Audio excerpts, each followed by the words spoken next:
Welcome everybody to the Institute for Urban Education's 2021 Equity Conference. We're honored to have our keynote speaker, Dr. Lynnette Mawhinney, with us from Rutgers University. We also have a phenomenal teacher panel, and moderator Asmalis Nunez is joining us. And I am going to start off with comments from Hope Longwell-Grice, who is the Associate Dean of the School of Education from the University of Wisconsin-Milwaukee. Thank you, Lisa. Good afternoon, and welcome to the Institute for Urban Education's Virtual Equity Conference, Walking in Our Shoes, Understanding the Perspectives of Teachers of Color. As Lisa said, my name is Hope Longwell-Grice, and I am honored to welcome you and to provide a brief overview of the IUE before our conference today. I promise to be as brief as I can because, like you, I am anxious to hear from our speaker and from our panelists. The IUE is a UW system-funded initiative in its second decade of service to the UW campuses and to the state of Wisconsin. The IUE's mission is to advance the field of education, particularly urban education, and to recruit, promote, and retain high-quality educators for urban districts. The work of the IUE includes providing internship opportunities for teacher candidates in the UW system. It also is important in increasing and helping to improve teaching and collaborative research across the system campuses. The IUE also facilitates connections among community, teacher candidates, partners in the urban districts, and system stakeholders.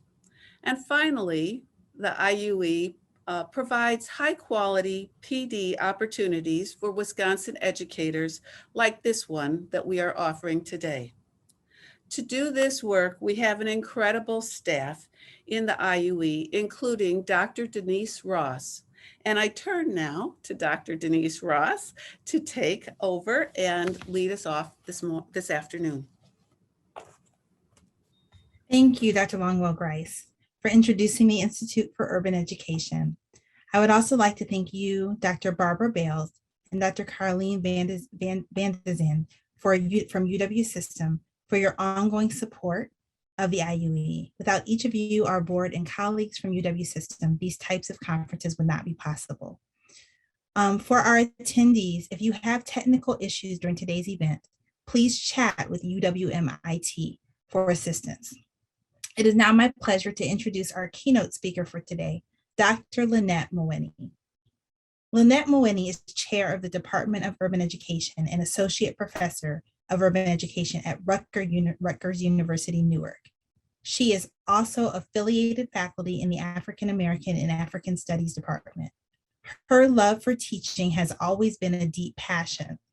She started her teacher training at Penn State University, earning a bachelor's degree in secondary education with a minor in movement science to use for athletic training with youth and adults.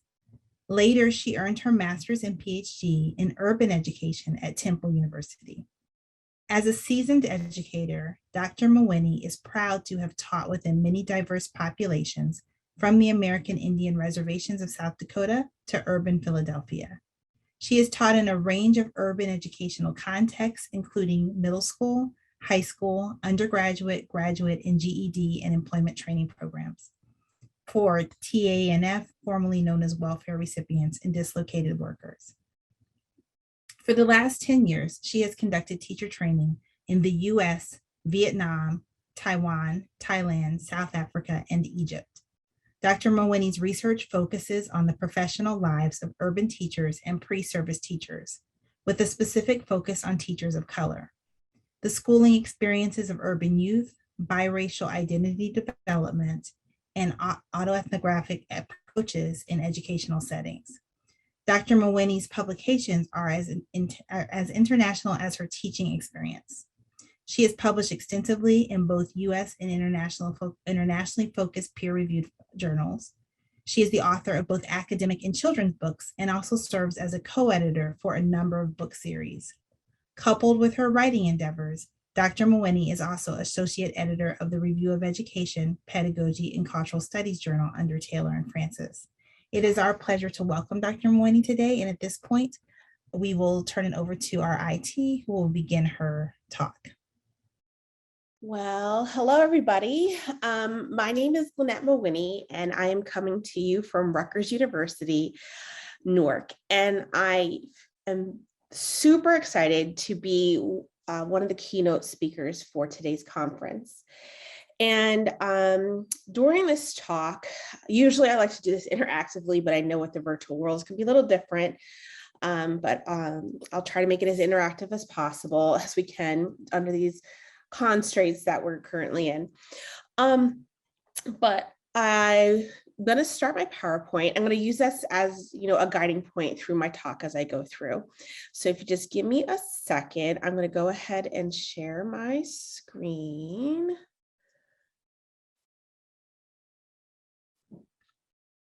Okay. Hopefully everybody can see that successfully. So today's talk is called Walking in Our Shoes, Understanding the Perspectives of Teachers of Color. Now, as a teacher of color, clearly myself, this is a passionate topic, and I do a lot of research around this. And my research is about telling stories. So I actually collect life history stories, and I use that to tell and share teachers' voices, right, in order to have them really be part of the conversation as into how we can make the experiences of teachers of color's professional lives better, right? So I'm going to start off the talk today by painting a picture and kind of giving an update of well, how many teachers of color are there? What is the current state of that? And what are some of the constraints that teachers of color might experience? So the first part of the talk might not feel that great because we're going to keep it real and be talking about some real experiences people are going through. But the other half, we'll start to talk about teachers of color stories around affinity groups and how they use affinity groups to support each other to successfully get through the profession. So there is good news at the end. So that's certainly what I want to put out there and share with everybody. So one question I'm going to pose to everyone is, how has the teaching profession gotten more or less racially diverse over the past 25 years? Usually in talks, I will have people share if they think it's gotten up or down or stayed the same. Most people assume that racially it has gone down, right? It's gone less, but good news, it actually is more, right? So it was holding steady for a long time at 12% of teachers of color were in the United States in 1987. Starting in 2012, and that is still this current number for today, for 2021, 18% of the teaching population are teachers of color. Now, sure, it's gone up, which is great. It's not a big number, which is not so great.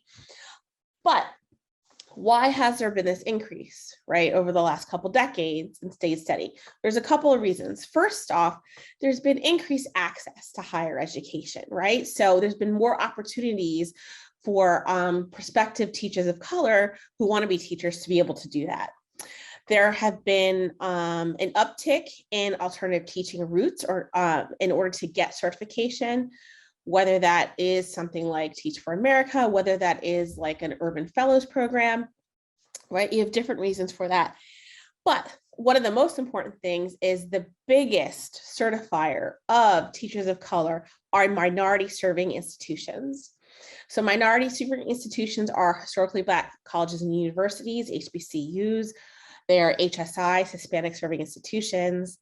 They are ANAPCs, which is Asian American, Native American, Pacific Islander serving institutions.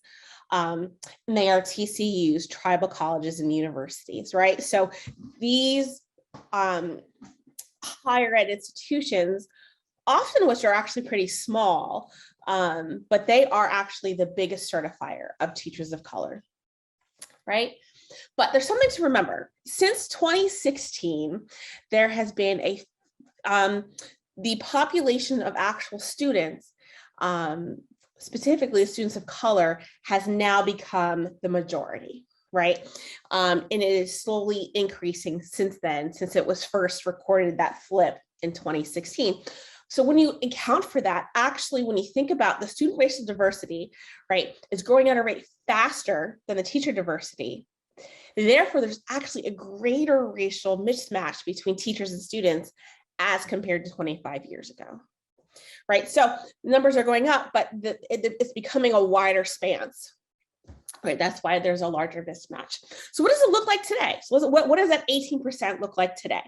So currently the last recording of this is 2017. There should be new stats coming out soon because they come out every few years under the US government. You will see here, right, that in terms of white teachers, right, we have 81.9% versus the 49.5% of students. And then it drastically kind of declines from there when it comes to teachers, right? If you even look at the Native Hawaiian Pacific Islander, which separated out, although usually they're classified under Asian, that is 0.1%, right, to the 5% of students. So I'll give you a second to look at this, but this just gives you the bigger picture of what's really happening in schools.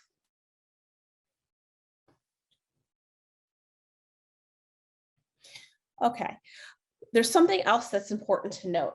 Currently, 40% of US schools actually don't have a single person who is a teacher of color or even a staff of color in their schools. So we know, but we know that we need to diversify, right? And there's many reasons for this. First off, right, having teachers of color helps to counteract stereotypes, is important for not only students of color, but also white students, right? Research has also shown that African-American teachers are less likely than white teachers to perceive African-American behavior as disruptive, right? There's also a huge research study that came out in 2017 that talks about the instruction of one Black teacher in elementary school cuts dropout rates by 39% for Black boys from low income backgrounds, right? And this is just the research talking about Black teachers. There's more of a shift now of research that's new, that's coming out, talking about Latinx teachers. There is a lot talking about Asian teachers, right? So even in the research world, there needs to be more focus on this and the important reasons for it. But considering all this, prior to the pandemic, right, we are seeing teachers leave. And it's creating shortages, right? So this is just showing you, particularly in New York, in the state of New York, right? And what's happening. If Wisconsin is seeing some of the same trends, right? And so what's happening is that we know that there's like a revolving door that's happening for teachers who are able to get through the certification process. They come in, but there is an argument in the research that's either 17% or 46% leave within 5 years of teaching, right? Okay, so when thinking about teachers of color, I wanted to actually, in one of my research projects, work backwards. I wanted to actually talk to teachers of color who left the field to say, why did you leave? Tell us that story, right? And then how can we use this story to help us retain teachers of color, right? Because this is certainly what we want. So in my book that I co-wrote with Carol Rink out of New York, we have a book called There Has to Be a Better Way, Lessons from Former Urban Teachers. So in this book, we know this about the high rate of teacher attrition. There is a result in decreased achievement for students, right? There's a higher financial cost for schools because every time teachers leave, right, that costs money for advertising, for training, and so on and so forth. And it starts to create a type of deprofessionalism for teachers. Some teachers, even researchers, argue that the lack of teacher retention is attributed to a highly emotional nature of the profession itself, right? We're not accountants, not to knock on accountants, but we're not accountants just looking at Excel sheets all day, right? We're dealing with human beings We have feelings, they have feelings, and there's just a major emotional component to account for. But when the research shows, right, about why teachers of color are leaving, some talks about how teachers of color are often going into harder to staff and under-resourced schools, which can start to attribute to this concept of like a leaky bucket syndrome that happens for teachers of color. But what happens, and why I wanted to look at this specifically to teach us backwards, is that the day teachers quit their jobs, right, they're gone, they're missing, they come out of the pipeline, they're out of the networks. And so we didn't know their story. And so this is why we wanted to actually look at their story. So we went in specifically asking this question: how do teacher leavers, that's what we ended up calling them, working across a variety of urban school contexts, experience their careers over time, right? And we wanted to get this concept of story. And I'm going to share this story and what it meant for us. Just to give you some background, I think there's some, I'm sorry if there's any background noise that you're experiencing. There's some noise outside. Teachers had to be at least 1 year teaching within a public school. All of our teachers taught more than 1 year, who we talked to. They needed to have left prior to retirement and left on their own accord, like they weren't fired or something to that effect. They needed to enter the profession either through traditional methods, which is like a 4-year teacher training program at a university, or I should say a 2-year for graduate school, or an alternate route method, such as like a residency or a fellowship program. And we look specifically at secondary science and language arts teachers. Here's the reason why. We focused on high school and middle school, and we looked at science teachers because they have the highest rate of leaving. Because they're credentialed in sciences, there are other opportunities for them to go when they leave the field. And then we also looked at language arts teachers specifically, because language arts teachers actually have the largest workload in secondary schools. Think about like grading all the papers and stuff like that. Their workload ends up being larger than anybody else.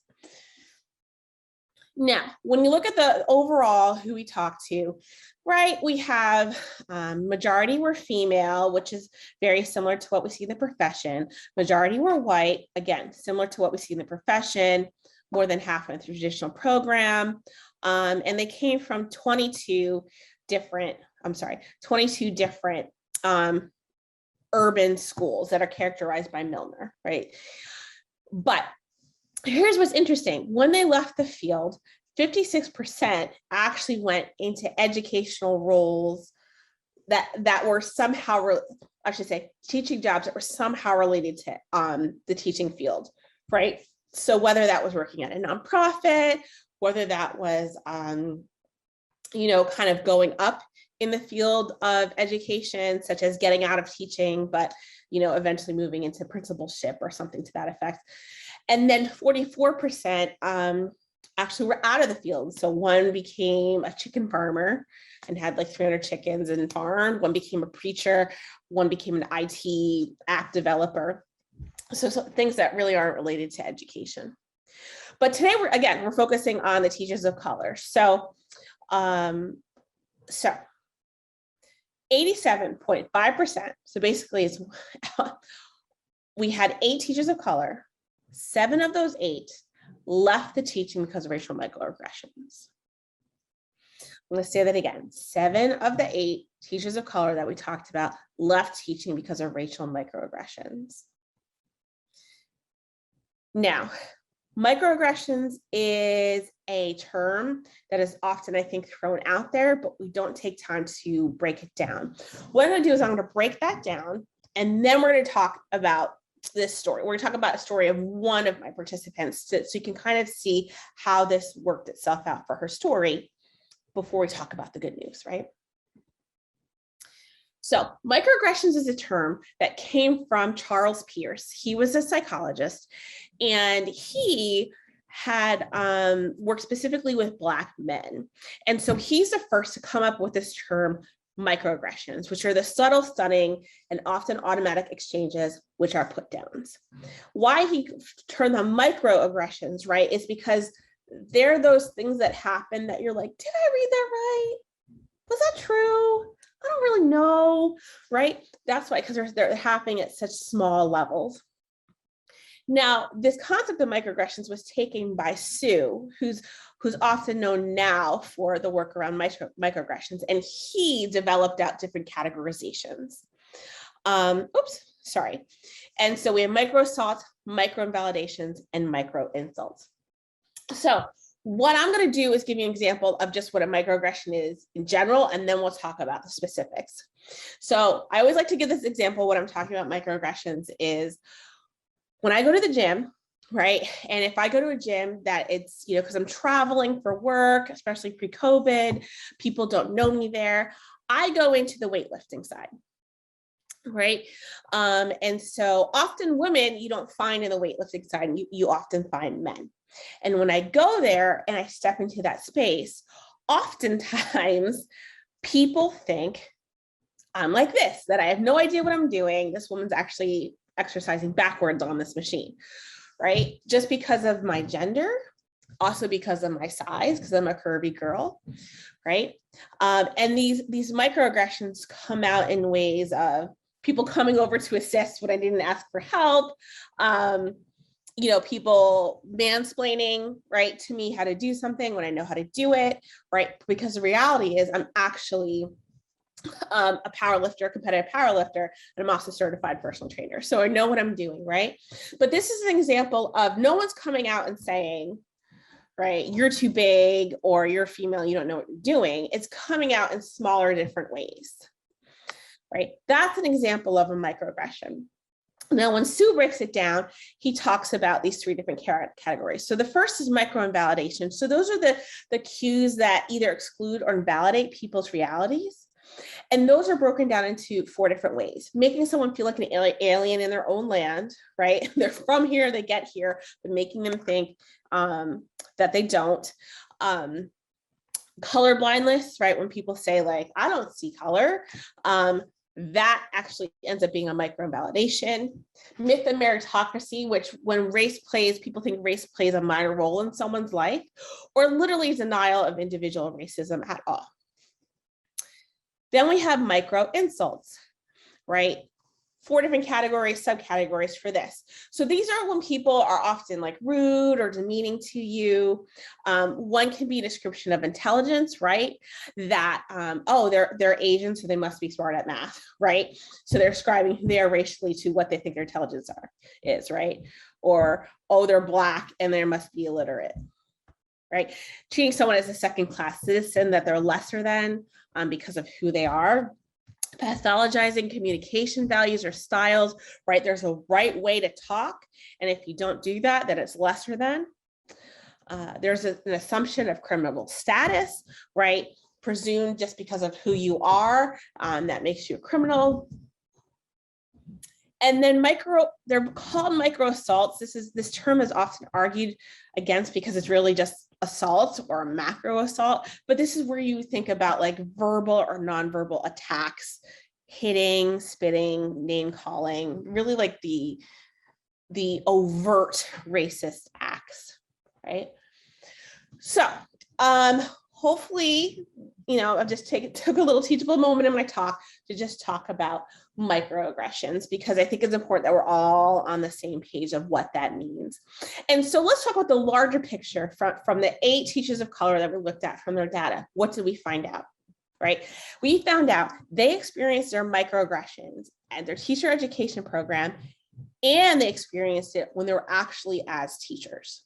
And it was the culmination of this and the buildup of this that actually is what made them leave, right? So microaggressions are often felt, right?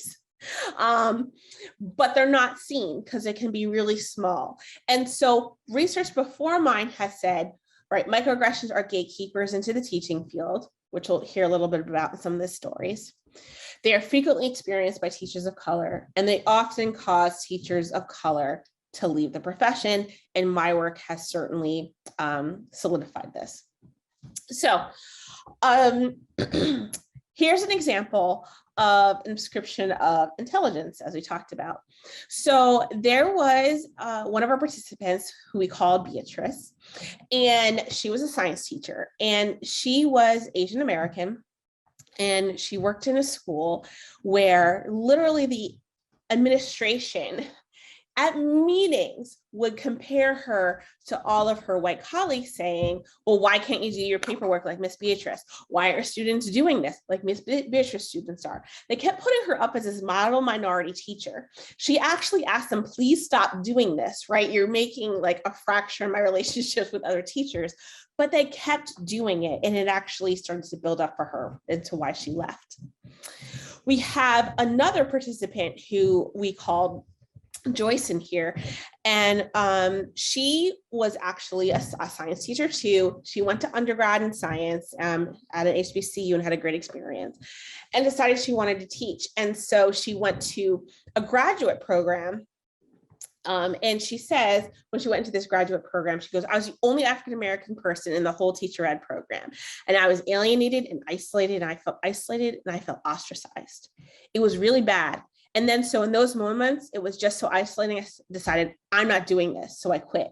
So she actually quit this program and instead went into an alternate route program where there were more other prospective teachers of color in it, where she felt more comfortable and got certified. But then later on, microaggressions happened in the profession, right? But this is showing, right, when she was in the teacher ed program, this idea of like, your kind doesn't belong here, you're not welcome, as a message.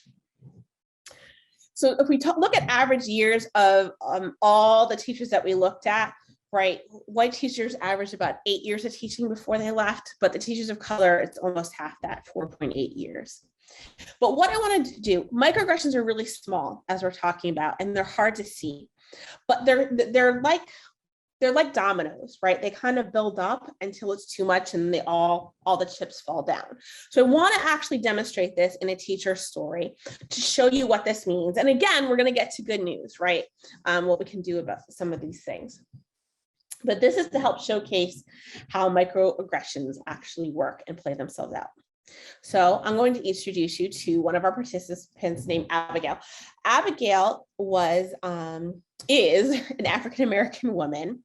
She was an English teacher, but when she went to undergrad, she actually went as a psychology undergrad student. But she had an African-American female mentor at college who was like, you know, you have this teaching spirit about you. I really think you should go into teaching. And this came from, she always did dance ever since she was young. And then she taught dance classes and stuff, right? So she, in some ways, was already putting her feet into teaching. So the day after she graduated undergrad, she actually entered into a graduate program, a graduate master's program for certifying in English. So she went through a program and then it got to student teaching. So as student teaching, Abigail was actually, she was placed in an urban sector school, which she was really excited about because she's part of that community. The majority of the students are also Black, but her cooperating teacher was a white woman. And she says, you know, during this experience, when she taught in the school, she says, and I quote, the cooperating teacher perceived me as a threat and how easily I gravitated towards the students. And she made up her mind just that basically then that I was trying to steal them away from her. Right, so there's this idea of like her connecting to the students better that became a threat for the cooperating teacher. And so she goes on to say, you know, the next thing I know, she being the cooperating teacher, basically was using my skin color as a way to say, well, just because you're Black, it doesn't mean you have a one-up. Basically, you can't use your skin color and your background to appeal to them, excuse me. And I'm like, okay, so where is this coming from? This is way left field.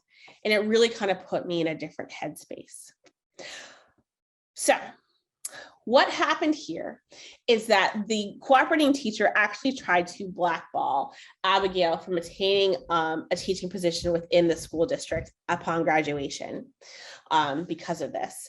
And so Abigail's finding all this information. She's getting very upset by it and is hurt, but she kept using this language and I decided to press forward. So I kept pressing forward. But what we're seeing, right, is the first chip or the domino, right, that's being built around microaggressions. So another example of student teaching, she decided to do a poetry slam. Abigail talks about really getting her students a chance to learn and to apply that learning in a way. So she did a poetry slam, and this is not like a poetry slam just in class. This actually was a poetry slam that was done at the local Barnes and Noble. It ended up being a huge like fundraiser for the school. It was in the newspaper, like it was a big to do. But what started to happen is that with the poetry slam, the cooperating teacher was once again getting offended and doing microaggressions towards Abigail. And because of the poetry slam, Abigail talks about, and she just made it seem as though I was trying to hurt her, the cooperating teacher, or demean her, or have it so that the students would go to the poetry slam and basically talk badly about their actual teacher. And I was like, I don't know what this whole teaching experience. I just really put a sour taste in my mouth, right? But she's like, I'm going to press forward and I'm going to keep trying. But we're seeing another domino come into effect. Good news is that the blackballing that was happening, or the cooperating teacher was trying to do from the district, did not work. And Abigail got a job. And she got a job at a brand new school that they were building within the district. And she talks about all the teachers were charged with laying the foundation and the framework of the school and making it the #1 spot in the city. And so she was really excited because she can bring some of her creative arts background in. And so she actually created an after-school program where the students were writing plays and performing events around the city that were being known. She had an African dance troupe that was going around. Again, all this is going in the paper. Like she's really going hard to create stuff for this new school. But there was a white principal, and the white principal in this situation says, I will never forget. The principal actually said to me, I'm only hard on you because you're Black. It crushed my spirit so much because I'm thinking as a new teacher on the block, I'm trying to come up with fresh stuff and trying to keep students fully engaged. And the same white principal, all the other teachers within the school actually put Abigail up to be teacher of the year, but the white principal said that she would not put her up for teacher of the year because she says, and I quote, Abigail was doing too much. And she says, okay, I didn't know that you can get criticized or dinged for doing too much, whatever that's supposed to mean. Another chip, but she presses forward. So there was word after this school year that there was a charter school that's being run by a Black female principal that had a really great reputation in the district. And some of Abigail's friends who are also teachers and they were in the same Black sorority said, hey, you should give this school a try. And she actually had a really great experience. And this was in middle school. So she went from high school to middle school English teaching now. And had a great experience with the principal, with the students, with building their rapport again. Things were going well. But with any charter school, there was a founder. And the founder here was a white male who she actually referred to as a great white hope. And so there started to be a real difference in terms of expectations when it came to the founder and it came to Abigail. So in this instance, she talks about how the founder would kind of come in and be like, okay, everyone gets a day off of school. We're going to go watch the Lorax in the movie. Where Abigail was like, wait. We actually have, they're behind on the reading. We're trying to catch them up, grade levels, like we have work to do. And so the expectations were very different. And so what started to happen was the founder started to keep a quote unquote eye on Abigail. And she says, I come to find out what it was is the founder was intimidated because I suggested to him that some of the material that the students read is culturally relevant stuff. In order for me to get them where they need to be, I need to make sure that the material is culturally relevant. He basically kind of frowned up and was like, well, I don't really know what that means. And so since this moment, as what she perceives as the founder to be intimidated, he kept trying to come into her classroom and being like, hey, do you need anything? And she was like, no, I'm just going to keep my head down. Nope, I'm good. I don't need anything. But what ended up happening is it ended up being such a stressful environment with what was occurring there. She said, you know what? I'm done. I quit. So she made it through that student teaching experience and 2 years of teaching, and she quit because of the buildup of those dominoes. But this didn't go over well, right? As I said, Abigail did have fellow friends who are teachers of color who are in the field and in her sorority. And she goes, and so when they found out that I transitioned out of teaching, she says it was almost like World War III happens. They were like, what, are you serious? Why aren't you doing this anymore? So basically, Abigail was getting criticized by her fellow Black educators for not sticking around since there are so few Black educators in the first place. And the pushback actually was pretty impactful for her. She says, I felt really bad that I had to make this decision, but I knew I personally couldn't take it anymore because teaching was making me a very angry person. I didn't like it, and I didn't like who I was becoming. Right. So I share this story, not to be a Debbie Downer anyway, but to really show the realities of this is one particular teacher of color. We have, other participants in the study who've shared their stories, and very thankful for them sharing their stories on how these microaggressions built up to move out. Please read the book if you want to hear any of these other stories, but there's good news to this, right? They're sharing these stories for us to do better within the profession. And so there is good news and there is hope, which is what is really, really exciting. So taking this, the next study I did was looking specifically at teachers of color who have an activist identity and how the networks that they're connected in, right? There's many different types of teacher activist networks. How do those networks help to support them in the field? Or in this case called affinity groups, right? So these are groups that are usually, they share a social identity. In this case, it was a social identity as an activist teacher, but also there are subgroups of social identity as a teacher of color, right? And they're members of these groups who tend to face similar challenges, and they come together for mutual support, right? And so what is great by these people, right, these teachers who are not necessarily using this, and I think this is important, they're not using the space within their school, they're using out of school spaces to congregate and to connect, right, on their job, on being a teacher of color, and how this network can help to support them in different ways, right?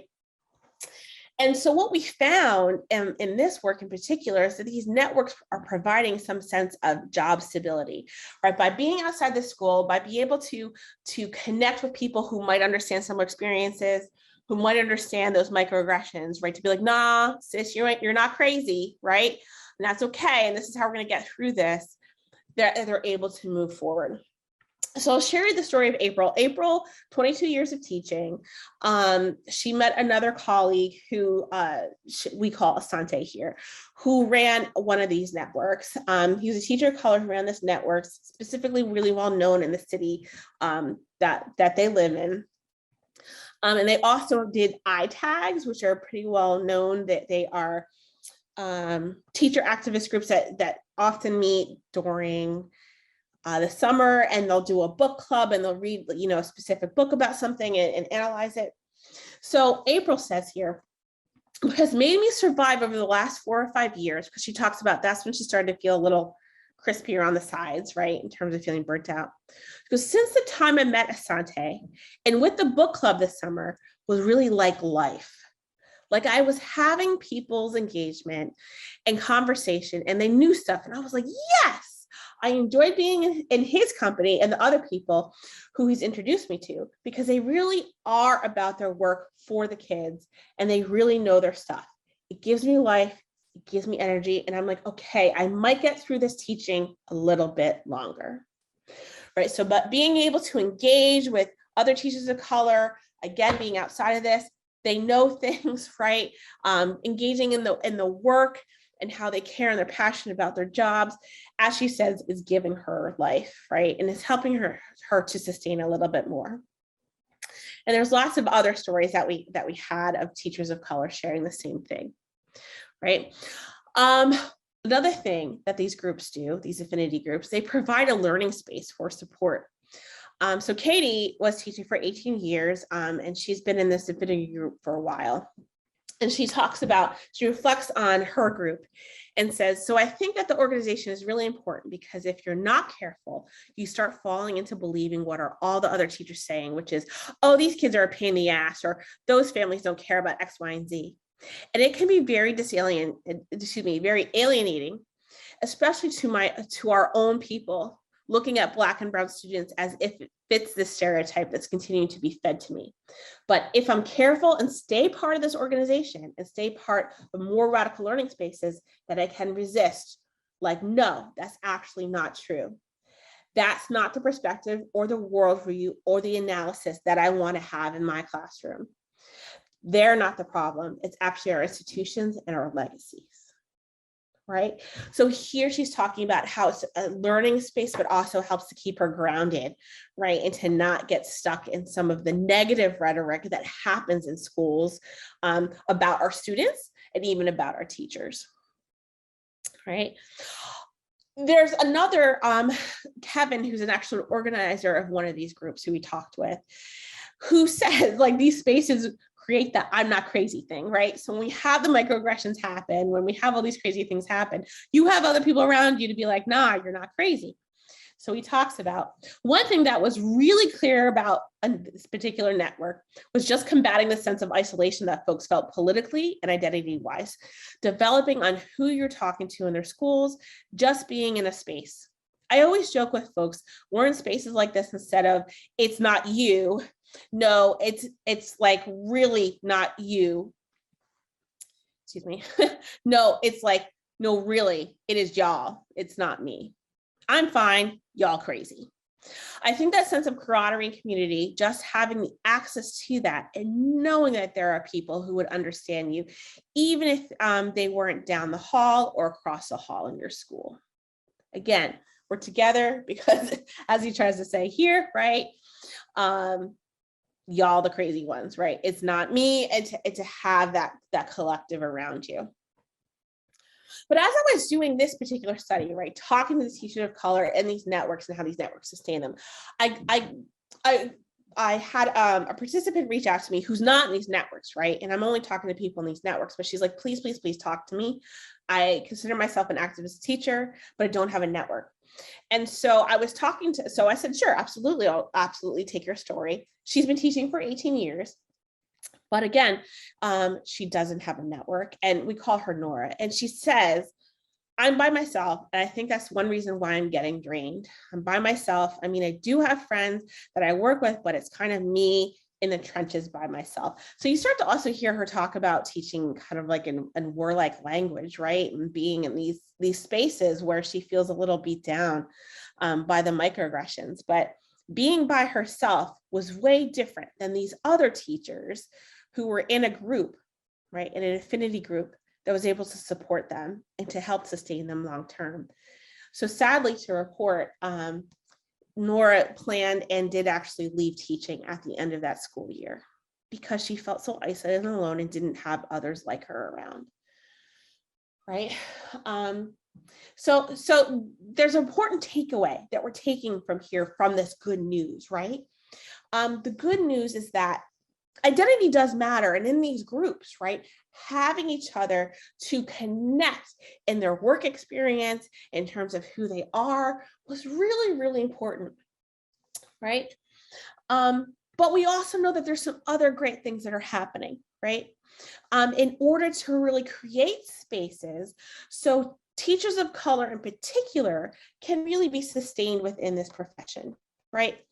So here's another example, besides affinity groups, right? And I would advocate, again, affinity groups to be outside of school spaces so they feel safer for teachers of color.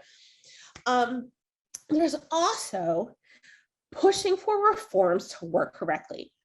Professional learning communities in their original reform idea was literally time for teachers to get together and to share and to just be with each other. Now PLCs have turned into this. Now administrators are going to say who's going to be together and what you're going to do during this time, and maybe you're going to analyze data. It's become what it wasn't meant to be, right? So maybe bringing back what this original concept was to bring time together so people can support and sustain each other. right? Thinking about time and space, I give an example here of one organization such as NICOR, which is in New York. But there's, teachers for social justice, which is right across the border in Illinois. And I know there's very non-formalized organization affinity groups of teachers that get together, right? Thinking about spaces in Wisconsin and what that would be. ITAGs, as I said, happen around the country. It's easy enough for teachers to get together and to really think about these action groups and how they're going to do a book and focus on it and what would that mean for their teaching. But again, getting together. Doing that within the school-wide context, that's easy enough to do too, right? To bring maybe community within teachings. And there's been a big movement recently for health programming for teachers specifically.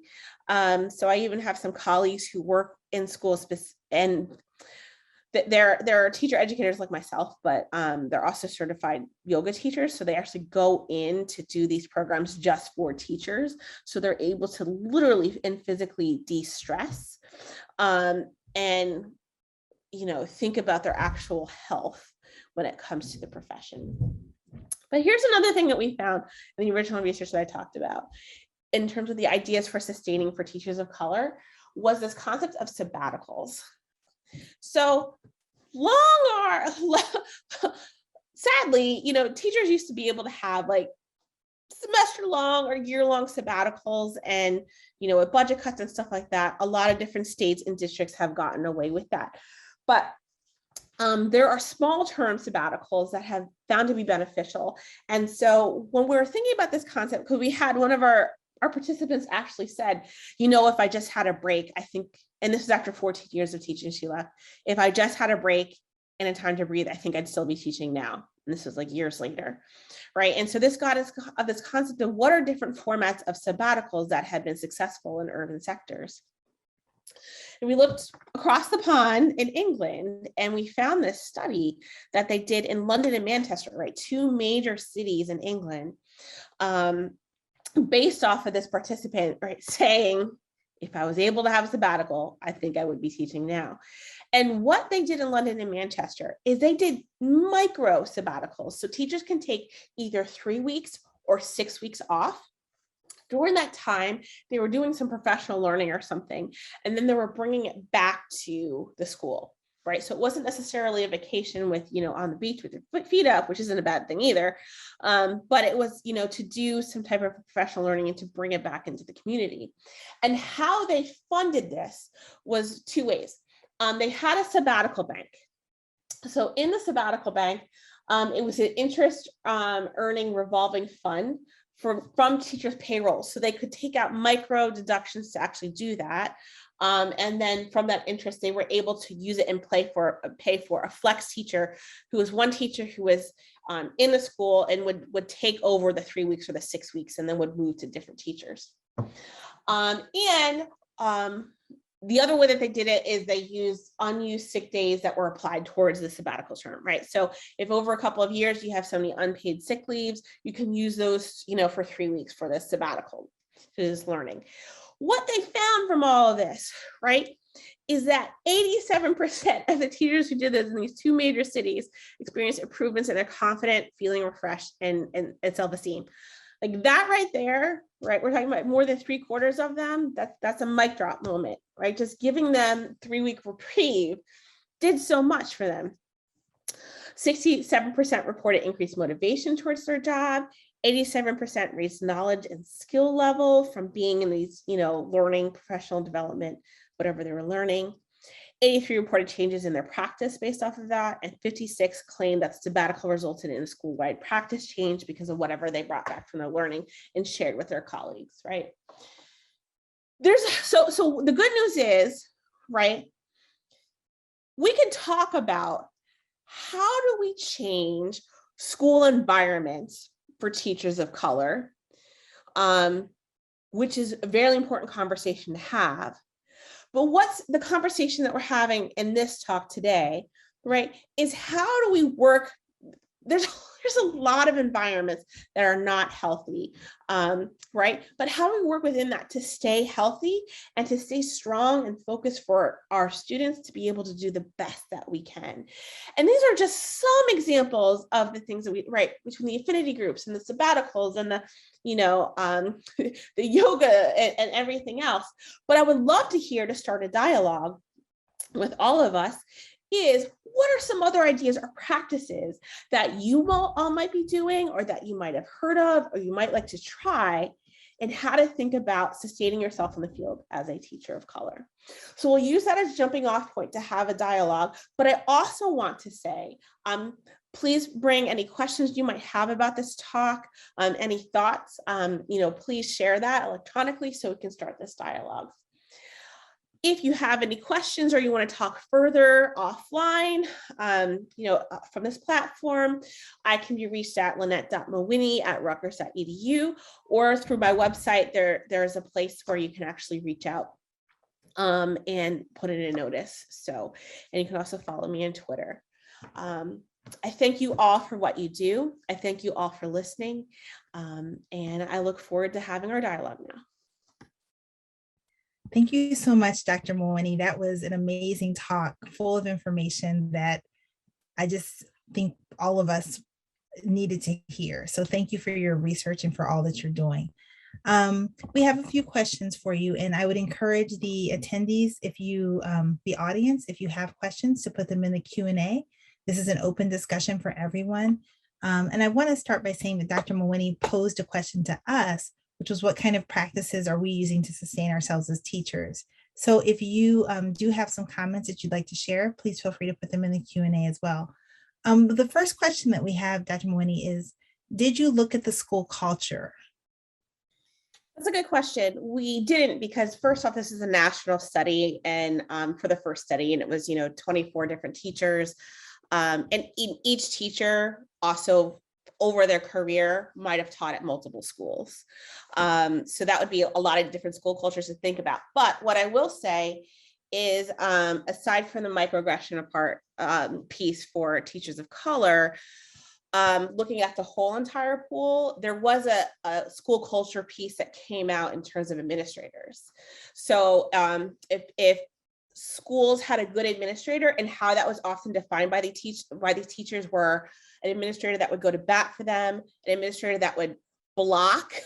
So for instance, there was one teacher who talked about their scripted curriculum coming through the district, which we could say a lot of things about, but it's not the most pleasant, right? And this administrator kind of blocked it and said, you teachers, I value you, I appreciate you, go and do you, don't worry about this, I'll handle it, and kind of took on that brunt. So there was interesting parts of school culture with administrators that were coming through, but we didn't look at school culture in particular. That would really mean we'd have to look at one school and kind of like be in there for a few years. And this study wasn't looking for that, but good question.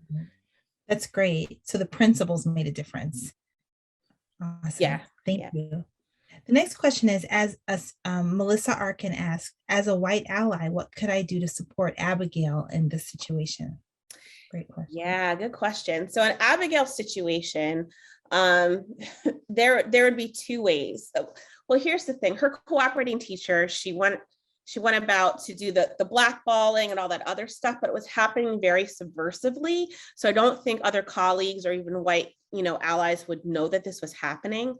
But when she was actually a teacher, we did hear that a lot of her colleagues were supportive of her. They were putting her up for Teacher of the Year and whatnot. But again, these microaggressions that were happening from the first principal and later on the founder were very subversive. And so unless Abigail was to share this with a white ally, it wouldn't be known. And that's the thing with microaggressions, right? Because they're so small and micro. But I would say in terms of white allyship, it's certainly being supportive of teachers of color, recognizing that they really do have different experiences than you. And what does that then mean, particularly also to your school culture, on how to support each other? I mean, teachers this year have also been through it with COVID, with teaching online, with There's just a whole bunch. Someone recently asked me, what advice would you give teachers? And I was like, I wouldn't give any. Give them a hug. Make sure that they're doing okay. So especially with allyship through this year, this is just about each other, just kind of, holding on to each other and supporting to try to get through the pandemic and all the other stressors that added on to all teachers. Thank you for that. That's great. So the next one is, how does the sabbatical compare to year-round schools? That's a good question. The experiment was actually done in like 10-month models, which most of the US has models the same with European. I've not seen the experiment done at year round. I don't know of any more information with that, but that's also a really good question, because year rounds often have that, I think it's like 15 weeks on, 2 weeks off, and then 15 weeks on, 2 weeks off. So in some ways there's like this built-in little micro sabbatical that's happening. So it would be interesting to see, and maybe there's stuff out there that teachers at year-round schools, are they maybe getting more of a breather and reprieve. I will say, I know there was a colleague that I taught at the first high school that I taught at who did do year-round, and she actually talks about that model being very nice. But yeah, that's a really good point, because they've built in 2-week breaks every so often for everybody. Right. And it's a very good question. Okay, the last comment it's a comment, and I think it relates to your question to us about how do we engage in practices that sustain us. Jennifer Adams said, one thing that helps with my school is going out at least once a month as a staff to relax, hang out, and just be away from the building. Every staff member is invited to join as we take this time. It's definitely helped me as I made the change from private school to public, plus it helps to build and strengthen relationships with colleagues. Yeah, happy hour, hanging out, just trying to relax. The first school that I worked at, we called it fire drills. So we're having a fire drill this afternoon, and all teachers knew that meant like it was time to go to the happy hour and just kind of sit back and relax. All of these things are, small but really important, just to fill us all up. Especially for teachers of color, where we can get beat up a little bit more in the profession along the way. Great. Thank you so much for that. Right. Jennifer Adams said we call them cocktail meetings. So, okay. Well, we are so thankful, Dr. Mawhinney, for all that you shared with us today. And we hope it's a nice kind of platform for the next session that we're going to have, and we invite you to stay on and be a part of that if you'd like to. And so I'm going to go ahead and introduce our moderator for our panel, who I think has been taking notes on Dr. Mawhinney as well, and we'll have some comments. And then the panelists. So just first of all, Dr. Mawhinney, again, thank you. And we're going to transition to the next one. We really appreciate you. And please hang out with us for a while longer. Okay, so our moderator for our panel is Ismalis Nunez. Ismalis Nunez is a second-generation Afro-Puerto Rican and Cuban-American equity champion with extensive experience designing and leading systemic change initiatives in both educational and nonprofit settings. Ismalis served as a school social worker in various settings, which gave her a frontline view of how educational systems marginalize children and families of color, leading to further economic and social disparities outside of the educational setting. With a deep understanding of the historical trauma at the root of racial oppression and a focus on the intersectionality of liberation, Ismalis seeks to co-create space for individuals and groups to feel empowered to work towards something greater, maybe unimaginable, a whole new system and way of showing up in the world. She believes that the work of transforming the world begins with transforming ourselves. Ismalis holds a master's degree in social work from Loyola University, Chicago. She has presented at conferences, including the YWCA Racial Justice Summit and the Community Schools National Forum on issues related to equity. She has experience in recruiting and facilitating seeking educational equity and diversity seminars, both within the school and community setting. She is a Leadership Evanston alumni and was nominated for the 2017 Chicago African Americans in Philanthropy Social Justice Champion Award. So thank you, Ismailis, for joining us and offering to be a part of this panel today and moderating it. Thank you for having me. I'm going to go ahead and introduce our 4 panelists. Angela Harris. If you could raise your hand, Angela. Angela is a 4th year, 1st grade teacher at Dr. Martin Luther King Jr. African American Immersion School and chairwoman of the Black Educators Caucus in Milwaukee, Wisconsin. She is an abolitionist educator who is passionate about creating educational spaces where Black children feel safe and are thriving. Angela is devoted to providing education to create accessible, inclusive, and uplifting environments in coalition with families, students, and the community. She has dedicated her time to advocating for equitable education at the local and state level. She also serves as a member of the National Black Lives Matter Week of Action in our school and is a contributing author in the Black Lives Matter at Schools book. Welcome, Angela. Our next panelist is David Emmanuel Castillo. David is a native of Los Angeles, California, and he's passionate about anti-racism, abolitionism, and racial equity, and finds purpose in working to disrupt the incarceration system that unjustly warehouses Black and brown bodies. His intellectual curiosity and lifelong learner spirit eventually led to him learning about critical race theory, whiteness, white supremacy culture, organizational culture, and systems thinking, and the power centering historically marginalized and oppressed voices in a way to create more just and equitable systems. He currently works to apply his learned experiences to create a better how in terms of educational systems as the youth content facilitator for Milwaukee Succeeds Design Your Future Fellowship. Welcome, David. Our 3rd panelist is Nassif Rogers. Nassif is a native of Chicago, Illinois. He's a fierce advocate for youth and families who have been marginalized and oppressed by and within school systems. He currently serves as the Director of Equity for the Wauwatosa School District in Wisconsin. Prior to this role, Rogers served in several roles in upper, middle, and high school, including as a principal, associate principal, district instructional coach, as well as a teacher.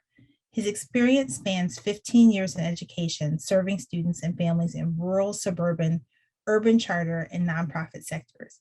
He is a current PhD student at the University of Wisconsin-Madison, where his research focuses racial battle fatigue and the experiences of Black women educators in predominantly white K-12 institutions. Welcome, Nassif. Finally, our final panelist is Shawna Lucas. Shawna Lucas is a 12th year resource teacher at Glen Hills who provides extra support for 8th grade students as they prepare to enter high school. Lucas enjoys working with teachers on culturally responsive practices and is committed to equity for all students and families.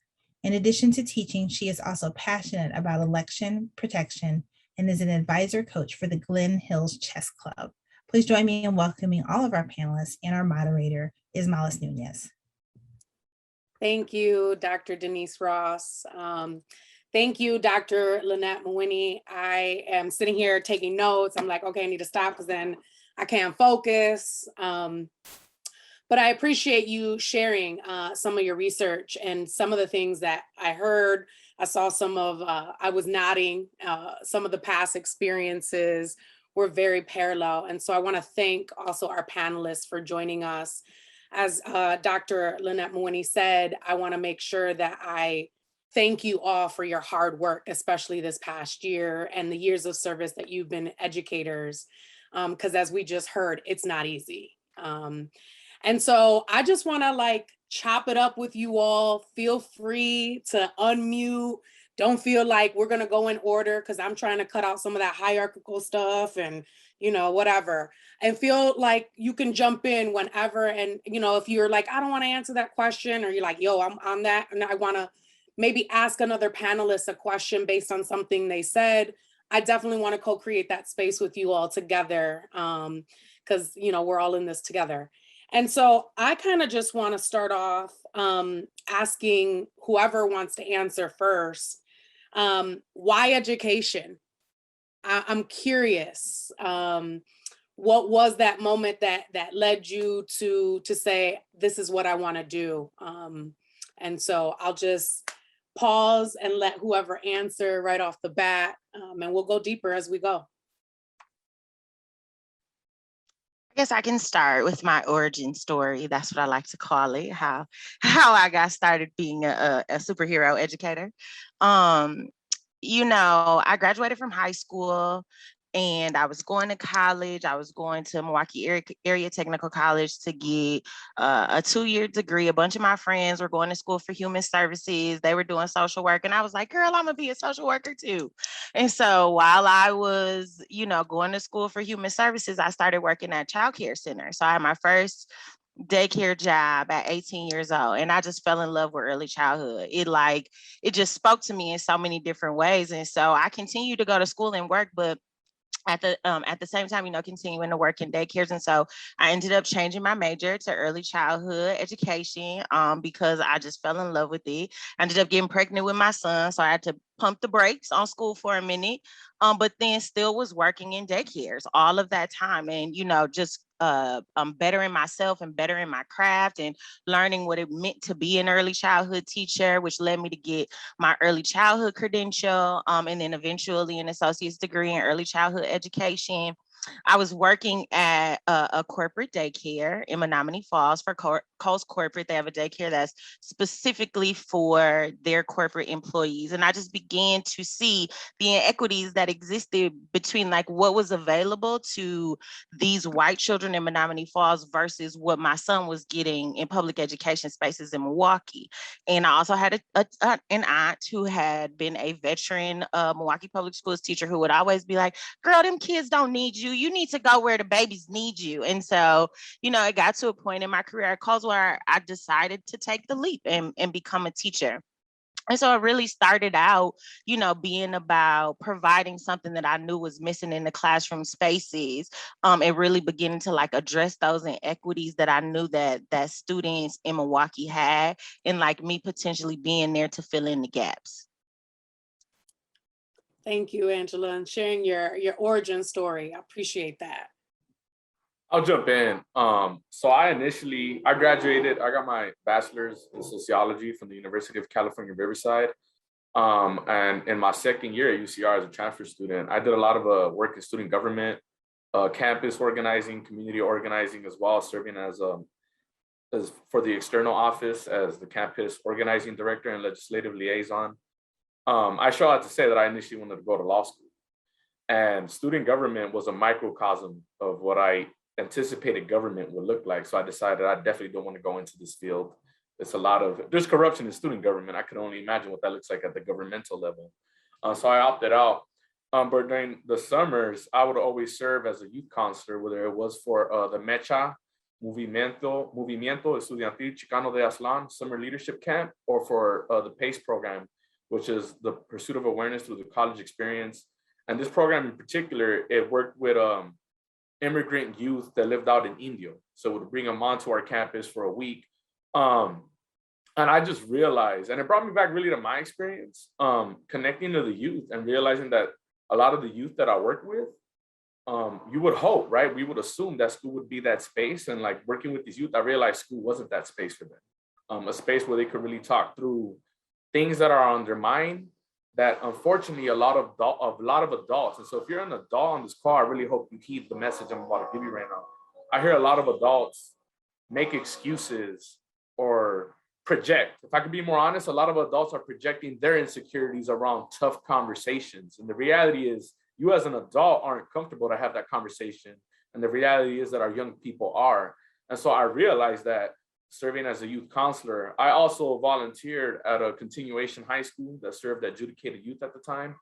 And our young people, they just, they may not have the language to say like white supremacy or systemic oppression, but like they understand that the system's a setup and it's a trap, and it is particularly targeting Black, Brown, and Indigenous people. And so that's what propelled me.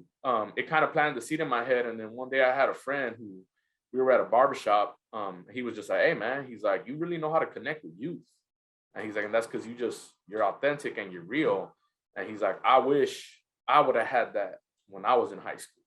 And it just brought me back to my high school experience, right? Like my high school experience, I remember my freshman year, and I'll share this for trauma porn. This is not why I'm sharing this, but I share this so people can understand, right? Like my first year, I was going through a lot. My father had been recently deported 2 years prior. My grandma passed away my freshman year of high school.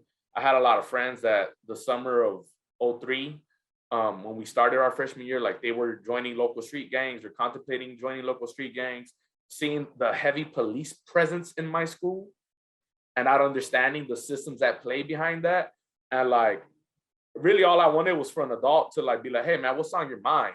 Like, what are you processing around you? And I never had that, right? Like I never had that as a freshman in high school. Everything I had was a California high school exit exam. You need to attend class. You need to get to that 3.5. And for me, I'm like, bro, like I got a lot going on around me that I can't say in full confidence that me getting a 3.5 is going to solve my current social situation or my current social condition that is not only impacting me, but is impacting my peers as well. And so that is ultimately what propelled me to want to be an educator. David, thank you. That question of what's on your mind. Something that, as you say all the time, to put it so simple. What's up with you? How you doing today? Shawna, Nassif, y'all want to just add in your start? What propelled you? Yes, sure. I can jump in. I was sitting here and thinking about my answer because it's usually the same. It's usually related to my family. I come from a family of educators. My father taught in East St. Louis schools for many years. And I was influenced by his role in schools and the work that he has done. And I usually talk about that when I get asked this question, which is often enough. But teaching wasn't my first career. I worked in nonprofits. I worked as a community organizer for a little while. And I hate to say this, but Black folks experience disillusionment in those fields as well. And probably some other ones, probably corporate America and academia. I know, so this problem isn't unique to just our field. And I felt some of that when I moved to teaching. But really, I think my experience and my wanting to be a teacher came from my time as a substitute in Milwaukee. And I'll never forget the time that I decided that I was going to go into a training program to become certified as a teacher. And that was when I was given a self-contained, what they used to call EBD MRP back in the day in Milwaukee. And I was supposed to be afraid, I was told, to be in this classroom. I was supposed to be scared. These were the worst of the worst kids that could not be in anybody's classroom. And I remember no one prepared me. No one gave me any substitute teacher materials. And this was not always the case. Some teachers were very organized whenever I went into these classrooms. But this particular day, I had to come up with a plan. And my plan was to do math with these students. And I remember standing at the board for, it felt like hours, doing math and some algebra problems with these Black boys surrounding me and being very, very engaged. And I thought to myself right then and there that this is where I wanted to be, because I think that I felt some purpose there. And I felt that this was a way to help empower other people to take control of their future, because education is it. So that's really what I wanted to focus on with why I entered the profession. Thank you. Thank you for mentioning purpose. Something that sticks with me, purpose and integrity. So I ask for folks who are tuning in, think about what your purpose is. Why are you doing this? Now, Nassif, I'm gonna turn it over to you because I'm curious. Well, thank you. And it is such an honor to be with the rest of you and be in attendance with everyone who's with us today. So thank you for that. So I got into education sort of by accident. Growing up in the south side of Chicago, I had the unique experience of having most of my educators in my K-12 experience be Black educators. And for me, they instilled in me the idea and the drive to see and use education as a vehicle, as a catalytic converter for change and for possibility, and for really living up to the values that our ancestors have bestowed upon us. And so in high school, I was serving on my policy debate team and thought that I was gonna go into law and in politics and practice law and focus on education. from a policy or a legal standpoint, but really serve in that role as a lawyer. And in attending school, my undergrad, and taking an education course and working as a youth advisor for a TRIO program, Youth Build, and also Upward Bound, I fell in love with teaching and sort of had a natural talent for it. And I said, you know what, that law degree can wait.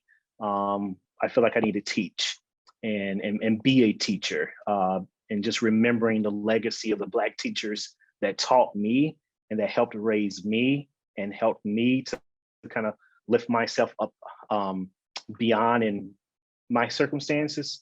So I wanted to be that change agent for others too. And I'm reminded of this quote that I use, and you all can read it. Actually, I'll read it to you all so the people in the back can hear it.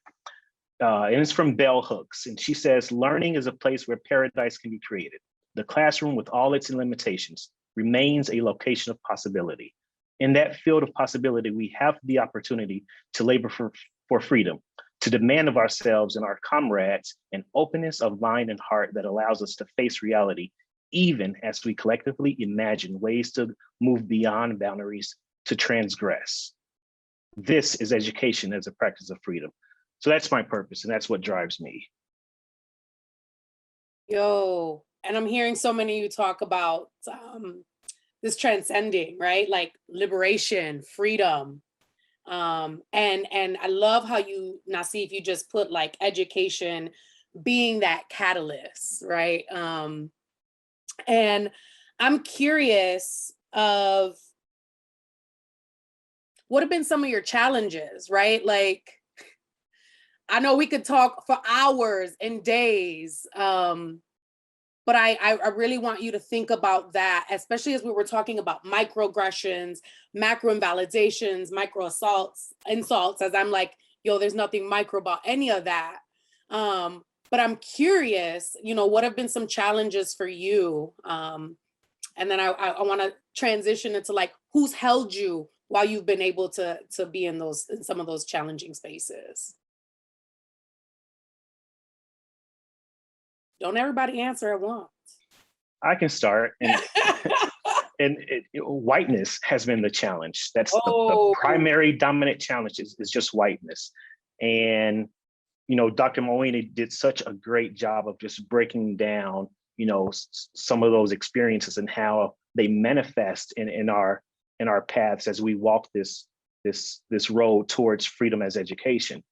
But just navigating whiteness and particularly trying to constantly validate myself, not just as that person who can manage Black and brown boys, but someone who is seen and respected for my intellect, my instructional heftiness, my pedagogical, you know, mastery. So just some of those things. As Dr. Mawhinney said earlier, for some it's talent, for others when we racialize it's doing too much. But that's a whole conversation for a whole nother day. I'm gonna let somebody else jump in. I'll go in after that. Definitely whiteness. It's funny because I literally thought it was like whiteness. What else would it be? And then you said it. But I want to speak specifically to the ways whiteness has showed up for me being an educator. So Dr. Mawhinney talked about this, right? Like she brought up TFA. So I'm a former Teach for America alum, former Teach for America co-member. And that's how I came into teaching, right? And the reality is that was the best option for me because it eliminated the requirement of the GRE. The GRE was something that which is whiteness, right? The GRE was something that I was studying that I could not break the benchmark score for. And TFA provided me an avenue to get into this field and not have to worry about that stressor. And so I took it. And then I come to teach in a school, and I'm gonna be real explicit on who I'm gonna call out here. A lot of our gun-ho union teachers who were so quick to wanna pull my card and be like, he's not credentialed, he's not licensed. Oh, on top of that, he's a TFA, right? And so off top, I'm coming into this field working with kids of color, and you are immediately discrediting me because in your head, I don't have the whiteness certificates, titles, labels, what have you, but I have something that you do not have. I have a lived experience that that is impacted by racism. If you are white, you do not have that lived experience. Tough reality. You do not have that. I have that. Black people have that. Indigenous people have that. And so I came in knowing that that was always being used against me. And then when I finally got my certification and licensure, it became, I was too student centered, right? And then finally, I did what I did. I did 3 years in the classroom, and then I had this beautiful opportunity that came up to go work for Milwaukee Public Schools and be one of the founding members of the Department of Black and Latino Male Achievement. I once again faced whiteness there, right? Because I'm this young dude who's now coming to the district level. I was 27 at the time when I transitioned to that role. I'm 32 now. And like the adultism, right? That was whiteness. Like, oh, we can't learn from this guy because he's a young buck. He only did 3 years in the classroom. Meanwhile, you've done 20 years in the classroom and you ain't got nothing to show for it, homeboy, homegirl. And so like, that's how I've navigated. Like, I feel like whiteness has just been constant in my field as an educator, and it just shows up differently. It first started with, certifications and the licensure. It then started with, you're a little too gung-ho, right? You're doing too much. I'm not palatable for folks. So now I'm entering a hierarchical structure, and it's like, wow, he's too young. There's nothing we can learn from him. And to me, it's like, that's all whiteness. And I still deal with this day. I recently decided to go independent. And like, I've had to deal with some whiteness being independent, starting my own consulting firm, Equitable Systems Consultants, where I have people that are like, how do you know about racial equity? And I'm like, the reality is this, if I didn't know, you wouldn't be having this conversation with me. So like, be humble and sit down. Do like Kendrick Lamar said, just be humble and sit down. And I will close out with this, right? I also recognize that in having to navigate what I navigate, I recognize the vast amounts of privilege that I have because I'm a Chicano cis heterosexual male. And I share that because one of these people that's on this call, like, is a comrade of mine. And I see how much Angela, like, people try and drag her name through the mud. And I know a lot of that has to do with the fact that, like, she is a Black woman. I mean, since he said my name. I mean, I was gonna go to you about being a Black woman. Yeah, I mean, since he said my name, I might as well jump in on it.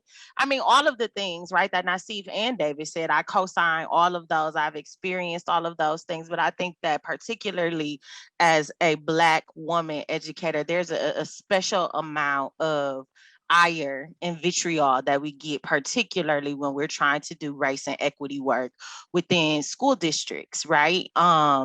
We are often labeled as all of the pejorative stereotypes that they like to say about Black women. People call me angry more times than they call me by my actual name. And like, those folks that know me know that I always show up like this, right? Like, I always have a face on my smile on my face, and it's always about love. And I wanted to say something though, particularly about my experience.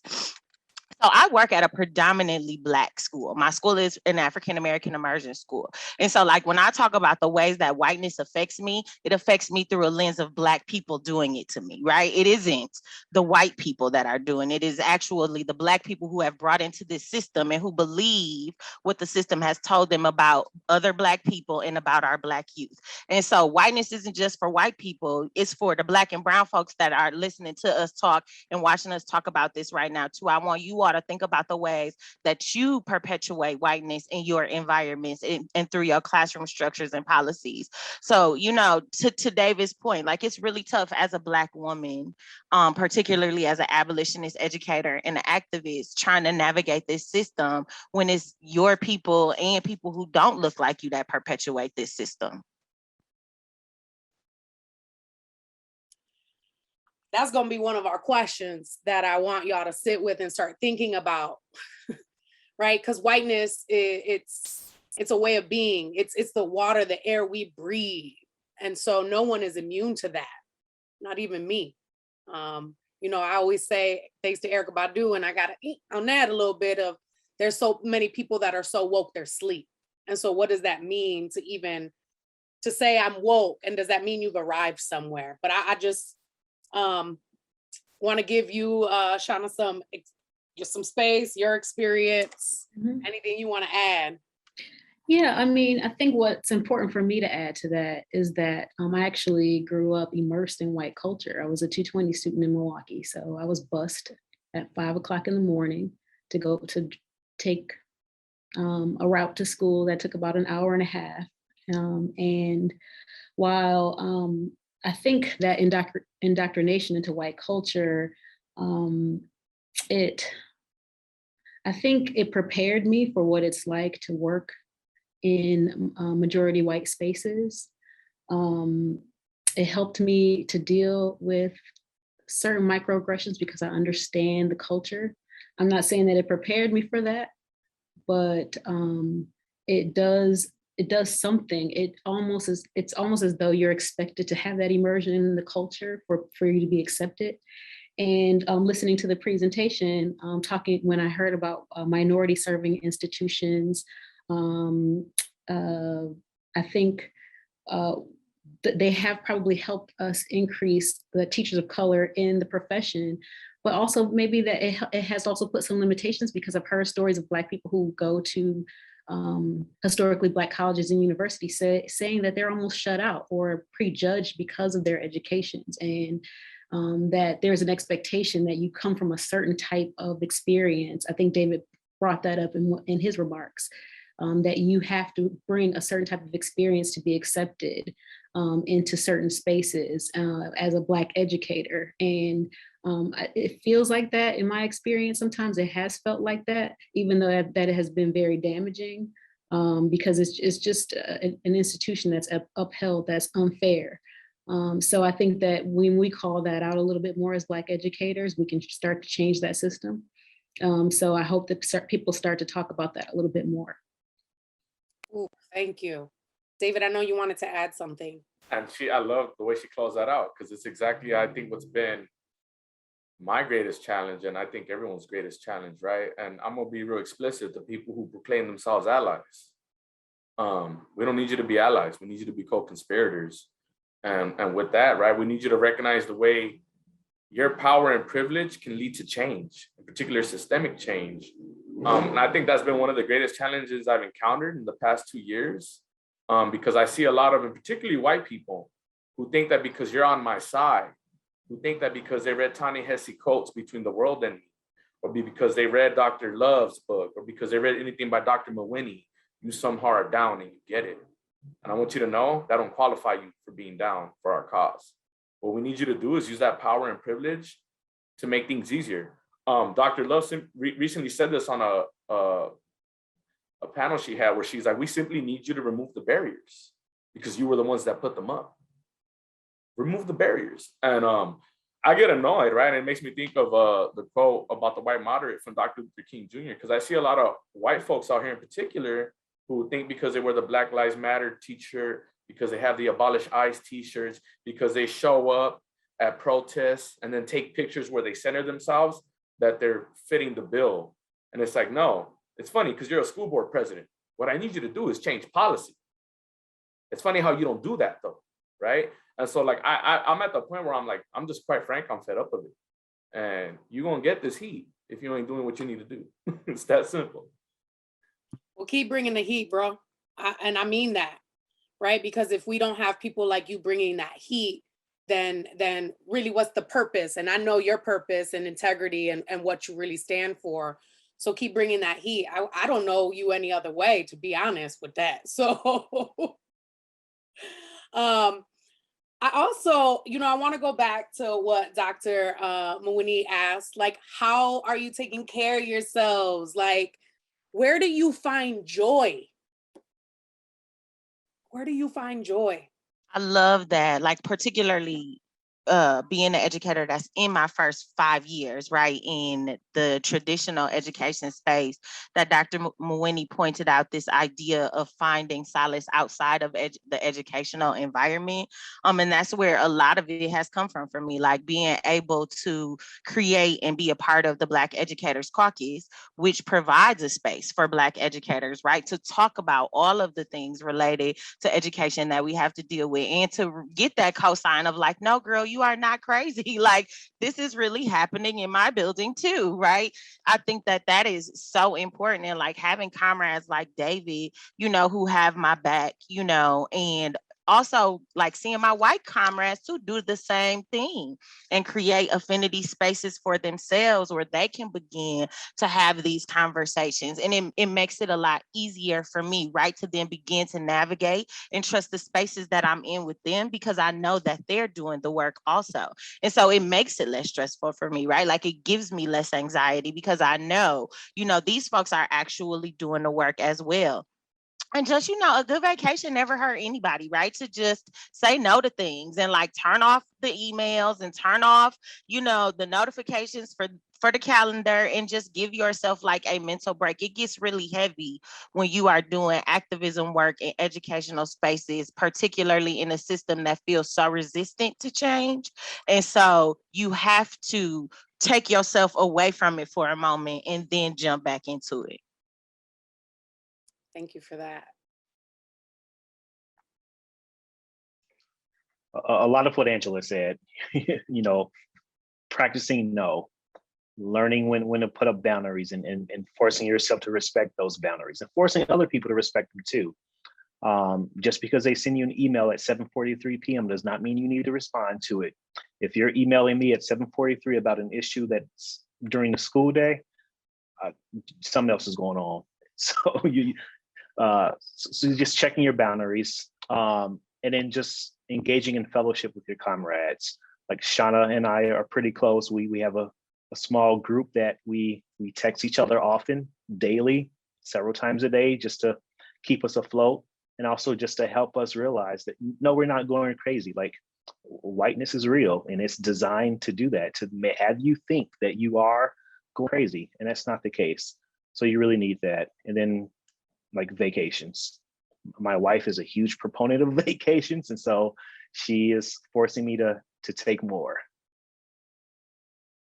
And it's having that affinity space with other Black educators, or just affinity with other Black educators, really helps like lessen that burden of like that double consciousness you feel when you're a Black educator in spaces where you have a difficult time seeing yourself as your real self.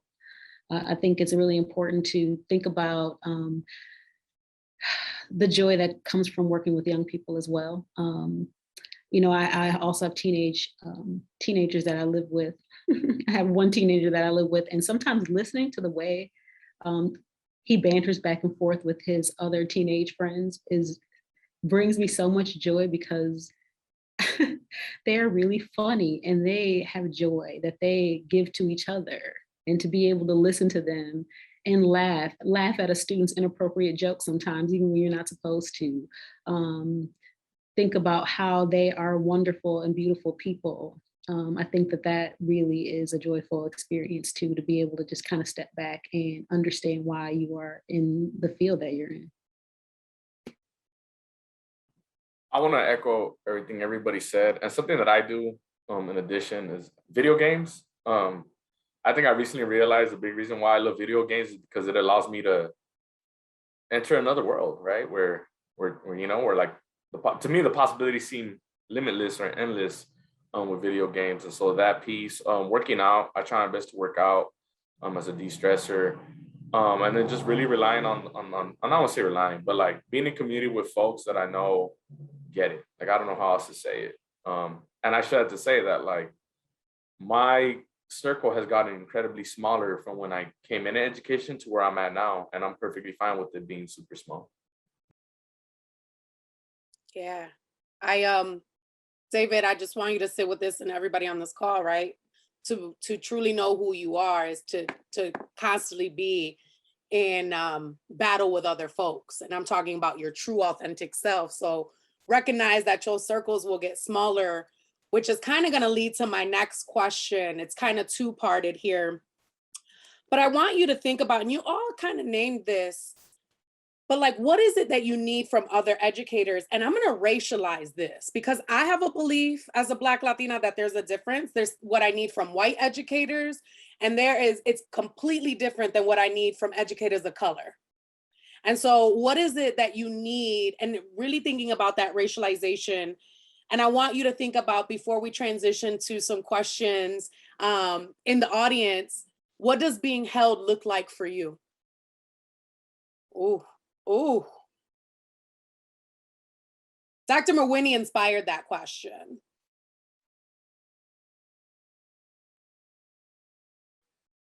I'm gonna answer the first part first. So this is what I specifically need from white educators as a black woman educator in the system. Okay, you all will read these books and you will come to these conferences and you will be super excited, and you will come back to work and you will find the first educator of color in your building and ask them for physical labor, emotional labor, mental labor, without thinking about any of that. I need you to pump the brakes and stop. The thing that's most important for you to engage in, and David and I had the opportunity to participate in this fellowship with this young people, and they were so dynamic. And there was this young girl who brought up this concept of shadow work. Like, we need you to engage in the shadow work, right? The things that people do not see, the internal, the things that are in the dark areas, right? We need you to engage in that, do a deep dive, and then find other white folks to do it with. Don't bring the Black and brown people into the equity work. You take care of what you need to do in your house. And when your house is clean, then you bring us in there, right? So we're not giving up so much labor. What it looks like for me to be held in this space is for me to be able to show up fully as I am. The same thing that I try to do for my students every day is what I would like to see in educational spaces for Black and brown educators. We so often can't show up as who we are, really. And when we do show up as who we are, then we're targeted, right? And we are pushed out and we are labeled. So to truly have spaces where we can show up and be whole and fully ourselves is what it really means like for me to be held in my school, classroom, and district spaces. Thank you. Yeah, oof. Oof. I want to echo exactly what she, and I word it differently. I always say unpack your, and it's followed with a expletive deletive, but like unpack your stuff, yo.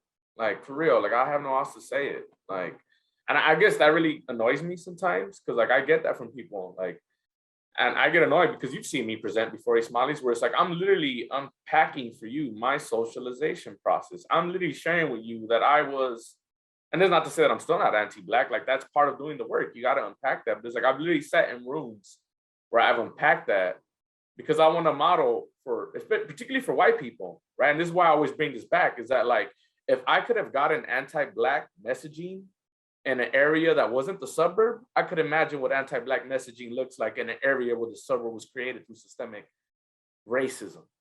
And so like, I get annoyed when I unpack that, and then I'll get like white educators that come up to me, they're like, oh my God, thank you for your story. And it's like, no, I didn't give that story for you to be like, thank you. I give that story so you could be like, man, if he was willing to do that, get real naked about his experience in a space. And I don't mean it literally, I mean it metaphorically, right? But it's like, I'm doing that so you can do that, because now there is no excuse for you, right? And so just unpack your stuff and own that. Like, it's not about being perfect, yo. Like, I encounter a lot of people that think like doing anti-racist work or racial equity work is about being perfect. And like, perfectionism is a white supremacy norm. It's definitely not about that. Like, you're gonna make mistakes. And like, as you make those mistakes, if you know you need to do better, simply do better. Shawna and Nassif, I'm gonna add a layer to your question as you answer. What do you need from administrators?